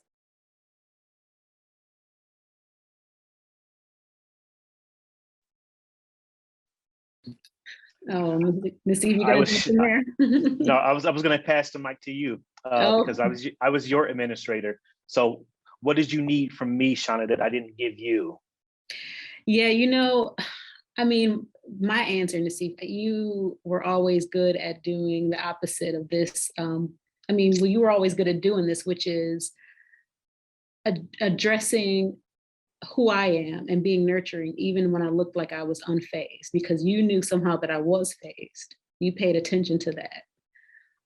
Because we as Black women often have to keep it together and hold it together. We don't cry because we're not socialized to cry to get what we feel like we need. We go and close the door and cry sometimes, or, just hold it in and never cry and never express our emotions. And just to acknowledge that, yeah, I know that must have been tough, to go through this day or that situation. And I understand that.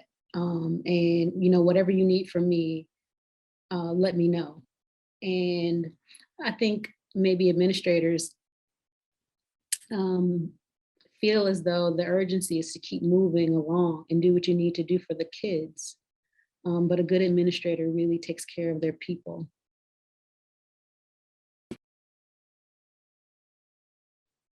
That was perfectly said. Like, administrators just need to slow down, take care of your people, learn who they are, learn why they are, more importantly, and then learn how to support them in their truth, in their intersectional identities, so that they can show up on a day in and day out basis for kids. Because if you're not taking care of your staff, especially your high quality staff and your Black and brown staff, they're gonna burn out. Because any teaching job, you're burning the candle at both ends.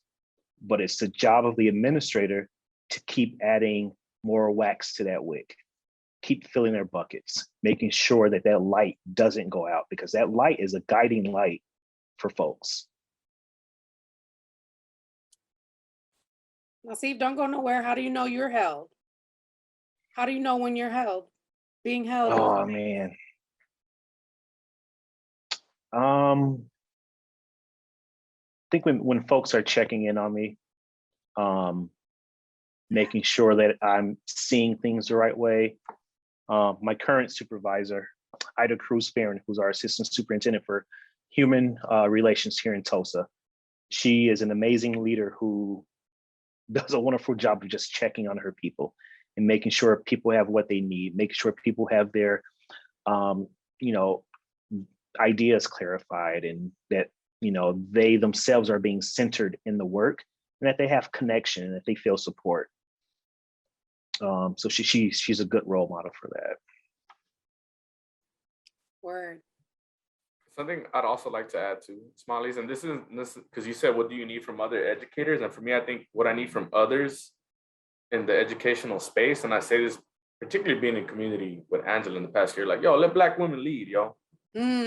Like, just let Black women lead. And I just say that because in a majority of like activists and organizer spaces that I'm in, it's Black women that are holding it down. And they're not asking for credit. They're not asking to hit their, please hit their cash apps, right? Because a lot of them do this work voluntarily. But, it's just, I see, especially this past year, what I've seen a lot is like the patriarchy, right? Like it's especially amongst men of color, like we feel like, nah, it needs to be us being the face. And it's like, and then we're doing it and there's no strategy behind what we're doing, right? And for me, it's just like, dude, like follow the lead of Black women, like just follow their lead, compensate them, be there for them. And like, if you really love Black women, like you're gonna do that. And I know that's hard, right? Like that requires you to unpack your ish too, right? Like that's why I say unpacking your stuff is important, because that's gonna require you to unpack the way white supremacy plays out through patriarchy. Y'all, I could sit here all day. Dr. Mawhinney, you're not going to get off the hook, because I also want to know how you know you're being held with all the brilliant work that you do. And then we're going to transition to a couple of questions in the audience. So if you have any questions based on what our amazing dope panelists have shared, please put those into the question and answers. I will try to field those and get those to our panelists. But Dr. Mawhinney, I want to know of like, how do you know you're being held in space? That question, I love that question.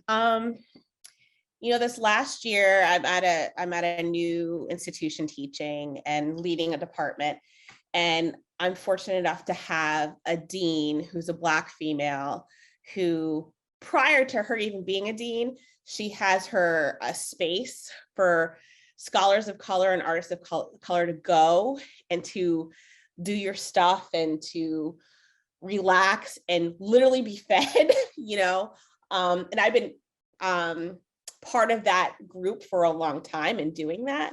So I now have this leader who knows and understands and respects that. And she knows, in order for me to be held, You know, I just need to give Lynnette the directive, whatever needs to happen, and step out of her way because I trust that she's doing it.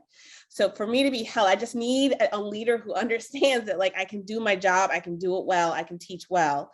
I don't need to be micromanaged. I don't need to, none of that, right? Like, just get out of my way and I'll do for you as hard as I can.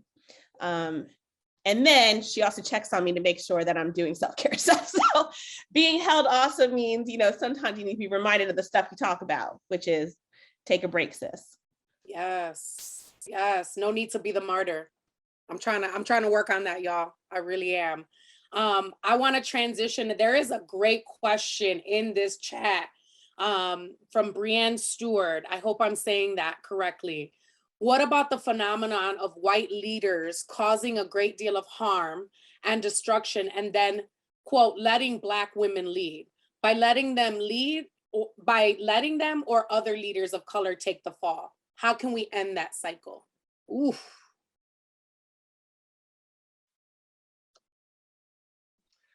I'm going to speak from the district administrative side of that. And so for the district administrators on this call, this is where you need to step in. This is where you need to flex your HR muscle and hold people accountable. You have to hold people accountable for their microaggressions, the macroaggressions. Like it is emotional, social, intellectual violence that is being exacted on people when things like that occur. You have to hold people accountable when they do these things. You can't turn the page. You can't look the other way. You can't just say that's Mr. So-and-so just being Mr. So-and-so. No, you're complicit in this. What you permit, you give permission to continue.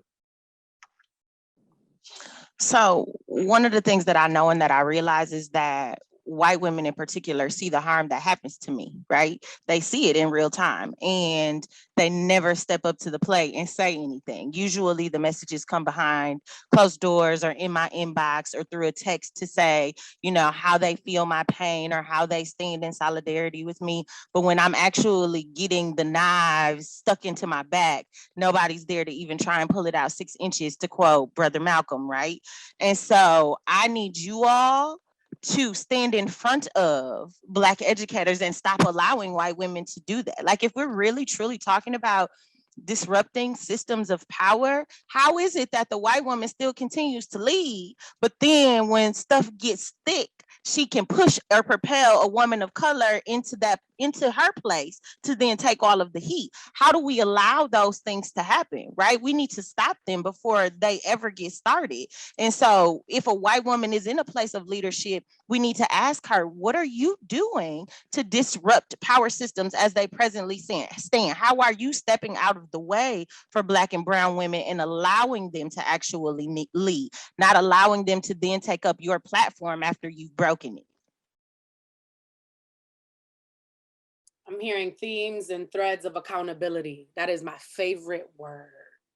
Yeah, definitely. Also mentorship as well. I'd have to say, I recently moved to the Shorewood School District. I think some of the info in my bio might be a little outdated. So I'm in an instructional coach role now, and there's some leadership there that has to happen at the school level. And I wouldn't have been able to do it without the mentorship of some amazing Black women in the district and amazing Black men who have guided me along the way and who will still advise me while I'm doing this work. And so I think we have to come together as people of color to make sure that we support each other when we are in those positions of leadership, because I think that is just as powerful as the forces that try to tear that down. So that support is just as important. So I think that we should come together, and that's a part of what we do to keep up that leadership. And I think too, to that question, right? I love Brianne's question. Hey, Brianne, I know Brianne. I love Brianne's question, but I also think too, like, my task to people of color, right? Like, this falls on white people too, but also I'm calling in on people of color as well, because I've encountered a lot of folks of color who are like, oh, that white woman's super problematic, and like they're shutting Angela out of doors, but like, I don't want to step on their toes because that might mean I lose this opportunity. Guess what? Lose that opportunity, fam. you're actually going to gain more by getting behind someone like Angela or getting behind this Black woman of color. And to me, it just speaks to whiteness, right? Like white supremacy has made us believe that we can't step on the toes of white people who are moving basic as hell. I just want to say that, moving basic as hell. We can't step on their toes because we're going to lose something. And really, what we're losing, you could lose that. Like if you're worried about a seat at the table and all you're going to be is a butt that's going to keep that seat warm, lose that seat. Give it up. And I should, because there's been instances where like the people that I know come for like the Black woman that I'm fortunate enough to be in community with, like I will literally address them. And then people will be like, don't do that right now. I'm like, nah. This school board president, I don't want to see you at this protest. I want to see you changing policy, homie. And if you ain't doing that, you could get out this protest. You could cash this knuckle sandwich, man. Like, but I'm not encouraging violence, but the reality is like, dude, like, I'm tired of the performative allies I see. I'm just tired of them. But what gets me even more tired is the way we tell ourselves we can't be authentic with them. And it's like, no, we need to be authentic with them. We need to let them know you can't step in this arena this comfortable. You need to come correct when you step in this arena. And if you're not, like, you just gonna catch it. And for some, it's a knuckle sandwich. For me, it's just my mouth. And I got one more question because we're coming up on our end of time, y'all. This is so dope. But I want you to think about this. And Shawna, you kind of mentioned this, that mentorship. So just kind of thinking about this question, how can retired teachers of color support these efforts, right? Like I heard legacy. And so I just want to throw that out there as kind of this last question as we wrap up.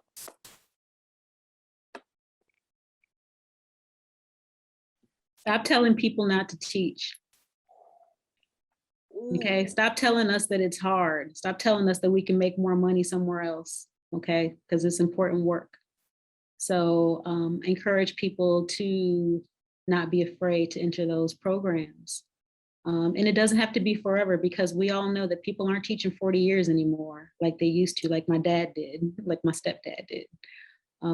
But it's important work and we do need leaders and we need good people to work with our kids.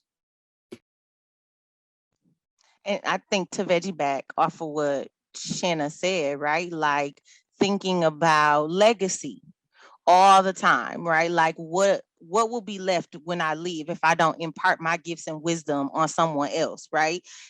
All of the things that she said, I've heard from veteran educators. They will tell me all the time, like, you'll stop being so vocal after a while. You'll start caring about these children. Just wait, after 10 years, you know, they tell me all of these horror stories. And I'm like, is that supposed to make me want to keep this job? Like, am I supposed to want to stay here? So like, stop with the negativity. If you have gifts and tools, share them so that the next teacher can pass them along to the next teacher, right? I hope to sow some seeds right now that will plant the next abolitionist educator to grow in classroom teacher spaces. That's my hope and my dream, right? I would never want to shut down somebody's dream like that. So stop doing that. And if you want to volunteer in my class, call me. Y'all, I have to put a pin in it. And what that means for me, if you've been in spaces with me before, is like, yo, we're just gonna pause. But my hope is that these conversations continue wherever you're at, your sphere of influence. I wanna turn it over and I wanna thank the dope people behind the scenes who made this happen. I've got some new books to read. I've got to connect with y'all. Some of y'all haven't seen in a while. And so I want to turn it over to Lisa as well. But thank you all for speaking your truth and sharing this space with me. I really do appreciate that. I want to echo what Ismaili said. Thank you to all of our participants and Dr. Mawhinney and all of our panelists for your contributions today. I'm fired up. I hope that the participants that were here today have taken away a lot from this. I know I have. In the chat, I put 2 links. If you each, the people attending today, I have a survey link in there. It's really quick, few questions. We would love your feedback around your thoughts about our equity conference today. So if you have a chance to fill that out, we would very much appreciate that. The second link that I put in the chat is a recommended resources. I requested recommended resources from each of our panelists, and they graciously gave me a 2-page list of their recommended resources. Many of the books have been read, and there's some new ones in there that are on my list to do. So thank you very much for your time and your attention today. And feel free to put any last few questions in our Q&A. Otherwise, we are signing off, and thank you very much for your participation today.